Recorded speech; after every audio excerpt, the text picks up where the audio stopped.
আসসালামু আলাইকুম, সবাই কেমন আছেন? আশা করি ভালো আছেন। আজকে আমরা কথা বলবো হুন্ডা ভেজেল হাইব্রিড। এটা হলো ইঞ্জিন রিটার্ন ব্যাক প্লেট। আর এটা কিভাবে ফিটিং করতে হয় দেখেন, কিভাবে লিকুইড লাগানো হইতেছে। এটার ভিতরে একটা ওয়ারিং সিল থাকে, এই যে উপর অংশটুকু, হ্যাঁ, আর মাঝখানে ম্যানুয়াল সিল থাকে।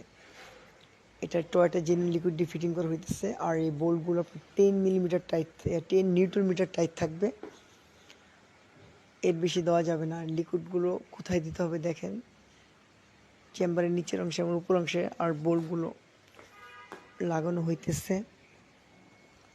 এটা 10 নিউটন মিটার বেশি টাইট দেওয়া যাবে না, তাহলে আপনার বডি থ্রেড নষ্ট হয়ে যাবে। এটা আপনার অ্যালুমিনিয়াম বডি।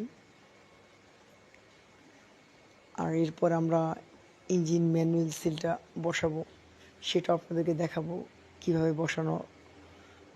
বসানোর সিস্টেমটা কিভাবে। আমরা এসএসটি ব্যবহার করি।